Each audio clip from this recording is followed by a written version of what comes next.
Hey everybody, wake up. This is Wake Up with Mark Joyner. Today I'm going to be talking about my morning routine and why.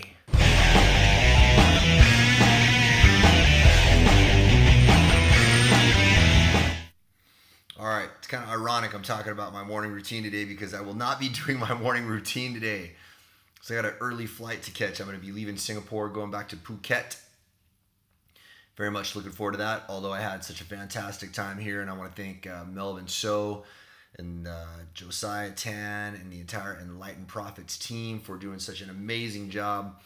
We had this really great intimate event, 150 something people I think in there. I can't know the exact number, but we put this whole thing together without really doing much promotion. It was just all Facebook. It's all organic.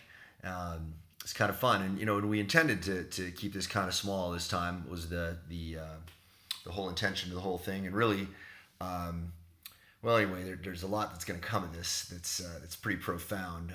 Mel, Joe, and I have some huge things planned that y'all shall be seeing here in the near future. Just give you a little teaser about that and leave that there. And I do want to say thank you to everybody that I met out there. I wish I had more time to spend with y'all. You could tell I probably could have gone on for about 20 hours. We only had the time slot that we had, and that was that. And I think everybody was kind of overloaded and smashed by the end anyway. So probably a good thing that we ended where we did. But we're going to be doing some follow up, some special, unique, exclusive follow up for the guys that were there live at the event. Y'all can expect that. Check the Facebook group that we set up for that. You'll see some really interesting things that we'll be posting. Some things that I wish I had time to cover while I was on stage, but did not. So we're gonna be throwing that in there, just a nice little bonus for you guys. And man, I had such a great time. I really do love public speaking. I gotta say, and maybe I can do another wake up about this, but I can talk to you guys about how I was once at a point where I was terrified of public speaking. I remember the first time I had to speak in front of a group of Army officers. My hands were shaking like a leaf. My voice was quivering, and I was terrified, even though I was quite prepared. And now I can get in front of a group of 5,000 people without any preparation and just go impromptu and be totally fine. I was at a private mastermind last month. The great Steve Tan put together. I didn't even know I was going to be speaking. And he said, hey, you're up next. And I'm like, oh, okay, right. It was a small group of 20 people, but for most people that'd be, you'd be terrified of doing that. Didn't even faze me. Ended up speaking 3 times in front of the group. It was great. It was fun. I really do enjoy it. How did I get to that point? Hold that thought. We'll talk about that in an upcoming episode. One of the gentlemen that I met at the event, I gotta say, man, it was an exceptionally intelligent crowd of people that Melvin and Joe put together. I was kind of probing these guys in the beginning to see how far I could go with them. And I thought, okay, these guys are ready, man. They're ready for me to go deep. And I did. And it was great. And again, I wish I had more time to spend with each and every one of y'all one-on-one. But, there's only so many hours in the day. There's only so much time. You got to work with what you got. So one of the gentlemen that I met, this young man asked me to describe my morning routine and why. Okay, so here's how it goes. And by the way, this is a work in progress. I'm constantly evolving this. So I get to sleep. Notice I'm starting with my sleep at 8 p.m. Usually every day. Sometimes that varies on the weekends. I will adjust that. Saturday night after the event, I adjusted that. We stayed up until the restaurant kicked us out. But I sleep early because I like to be in the rhythm of nature. Nature is dark at a certain time. It is light at a certain time for biological reasons, or at least our bodies have adapted. I mean, however you want to look at it, our bodies have adapted to that. We are now, I don't know, we're what they call us Homo sapiens, right? Maybe we are now Homo technologists, right? We are becoming a different species now because, well, some of us are adapting better to this stuff and some of us are not. I think we're still the same species, but the technology is messing a lot of us up. It's making a lot of us sick. I'm convinced that light and disruption of our natural circadian rhythms is part of that. That is why When the sun goes down, if I do have to be around artificial light, which is often, I'll put on my blue blocker glasses. I will use flux on my computer if I stay in my computer past sundown, which I try to make less and less. So that's the beginning. I'm up at 4 a.m. usually, and sometimes if my body needs a little bit more rest, if I get crushed a little bit harder in the gym, I will maybe get a little bit more sleep. But usually around 4 a.m. I'm up, and then I bang out some hard intellectual work first thing in the morning. My intention is to not turn on Facebook, not turn on anything, and have a very, very clear idea in mind of the creative work that I want to get done uninterrupted. I will not allow myself to watch the news or do anything that is going to take my mind off that. That is very, very important. One of the reasons why people are not very productive and are not very effective is because they are waking up and they're allowing other people, other things to establish their agenda. I don't allow that to happen as much as possible. Sometimes I blow that. Sometimes I blow that and I pay the price. Okay, if I just check one thing on Facebook, you don't just check one thing on Facebook, right? You don't just watch one YouTube video. These guys are designing that stuff for that purpose. It's designed to be addictive. It is designed to be distracting. Some of the people from these organizations have stood up and admitted that to us, for better or worse. I understand it from a business model. We have to be conscious of how we interact with these things. It's our responsibility to be aware and to adapt as these technologies are changing us, and they're changing us in some ways that are unexpected and unusual. We're getting effects that people would not think are normal. You wouldn't expect it to happen. The universe is far, far more complex than most of us can even potentially fathom. Far more complex than science has shown us so far. I assure you of that. I was speaking about this on Saturday, about some examples of things that are radically changing our view. We used to believe that Darwinism disproved Lamarckism, but now with epigenetics, we know that Lamarckism was partially right.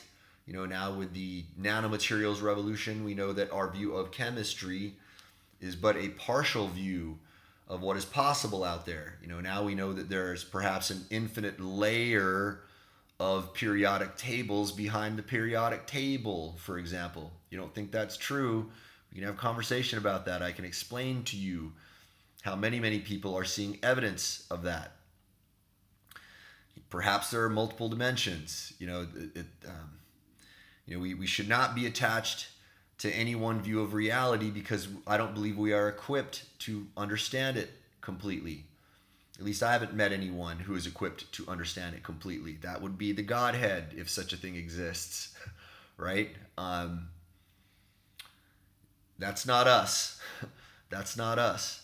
Some of the things that we're understanding now, that we are beginning to discover, or that at least there is evidence indicating this, that light is one of the things that is messing us up, and technology is one of the things that is messing us up. Okay, being around artificial light at the wrong time, artificial light at night especially, is negatively affecting our circadian rhythms.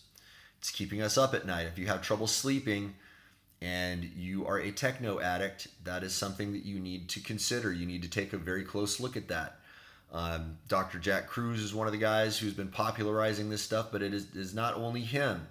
He is quoting literature. He goes into the scientific journals and he finds the data, the experimental data that is indicating to us that artificial light is having negative effects on us, especially at nighttime. Now, one of the things that Dr. Kruse advises is that you watch the sunrise. That is something that I have been incorporating into my sunrise routine, and I have been benefiting from that greatly. So, 4 a.m., I'm up, bang out some intellectual work. I've got an alarm set for 6 a.m.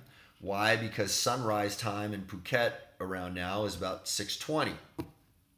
You got to find out when the sunrise time is, wherever you are. Okay, and it changes location to location. It changes seasonally. You got to be on top of that. So I give myself around 20 minutes. 6 a.m., boom, I'm outside. I'm doing animal flows, right? I have routines that I do, physical routines.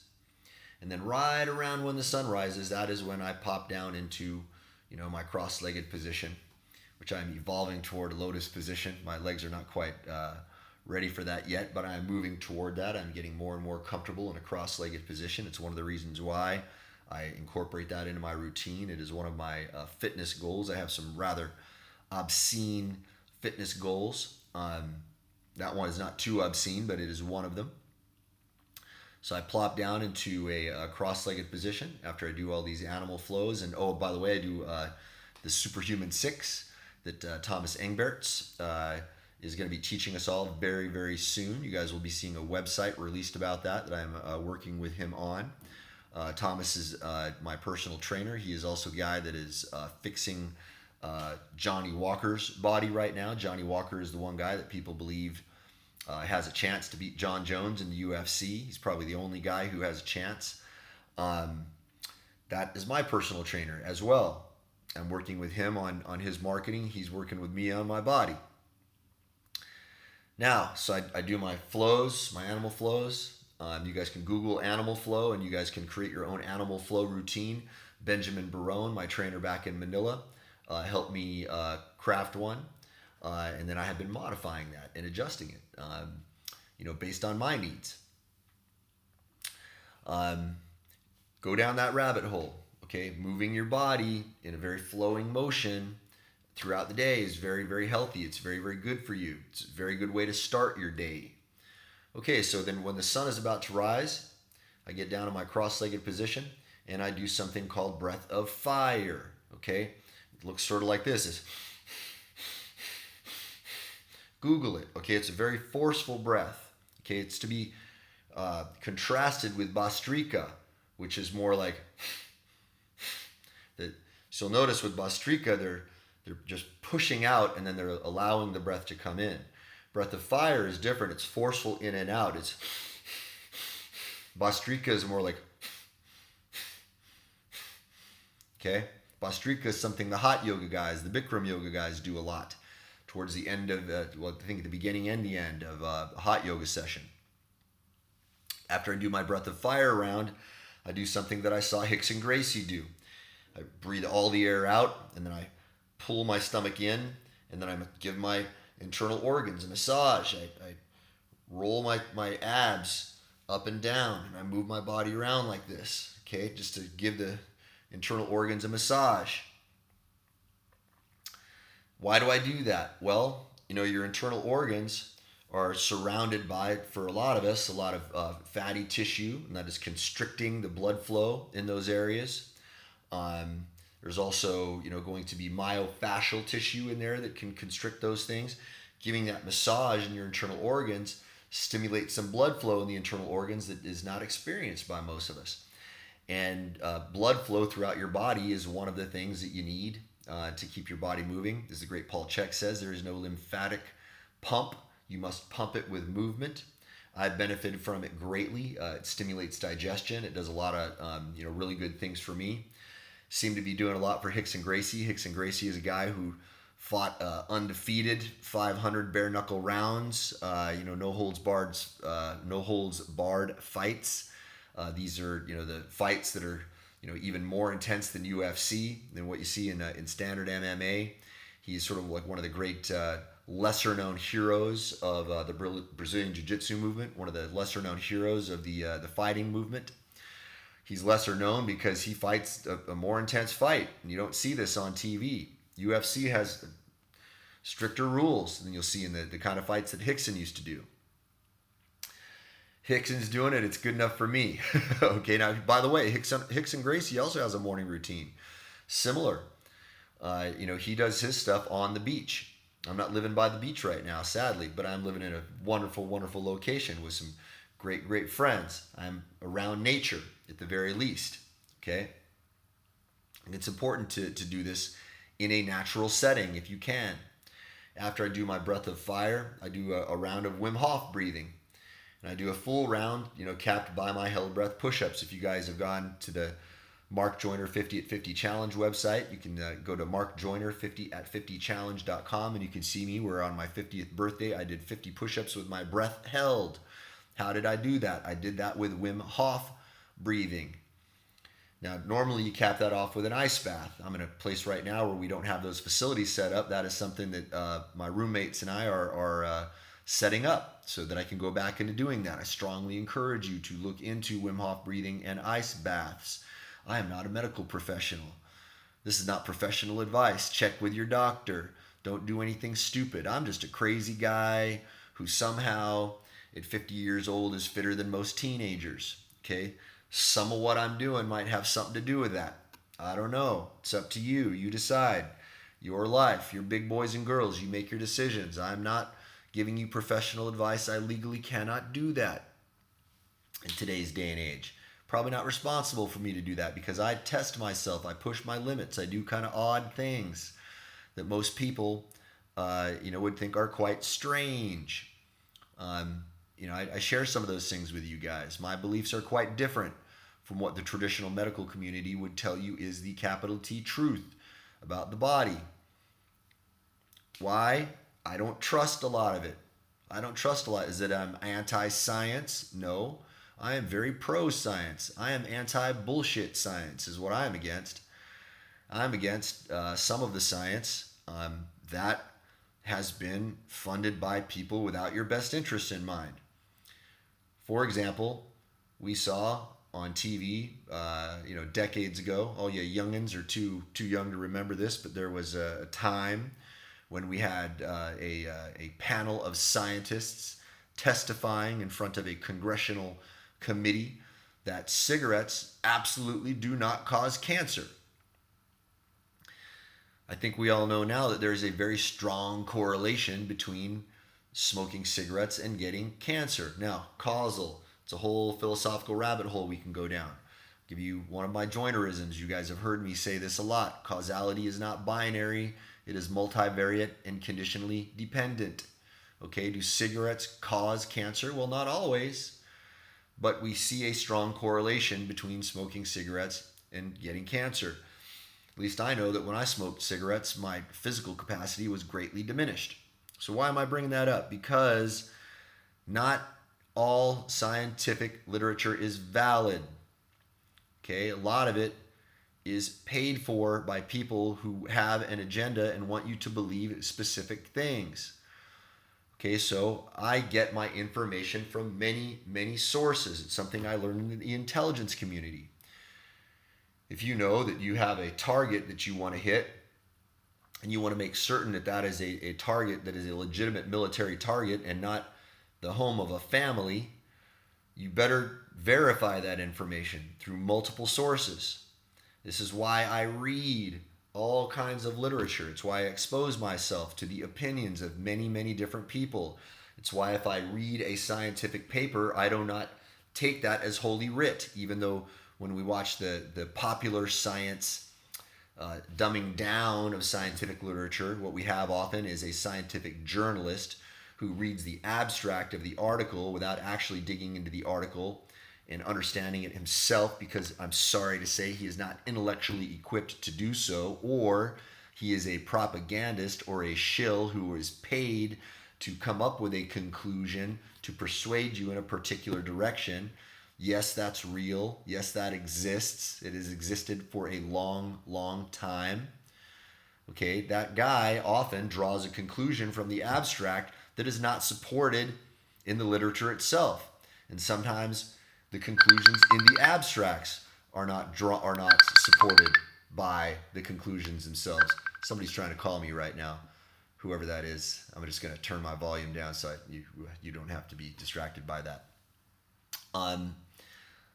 Okay, so sometimes when you dig into the article, the research itself, everything seems legit on the surface, but the data was falsified. We've seen many cases of that, of people falsifying data. This is supposed to be cleaned up by the peer review system. Okay, the peer review system is a bit broken. It doesn't always clean it up. Okay. Anyway, guys, I think that is my ride calling me to tell me that they are waiting for me. If that is you guys, I will be right down. I'm going to tie this up here, and I'll see you guys in just a moment. Everything's ready to go, packed. I'm just going to stop this video, chuck my computer in the bag, and be downstairs. But there is generally my morning routine, and then after I do all that, I get on and I do these wake-up videos. Why do I do the wake-up videos? I do the wake-up videos because I am forcing myself to get better and better and better at speaking impromptu. I've spoken impromptu for a long time. I want to get better at it.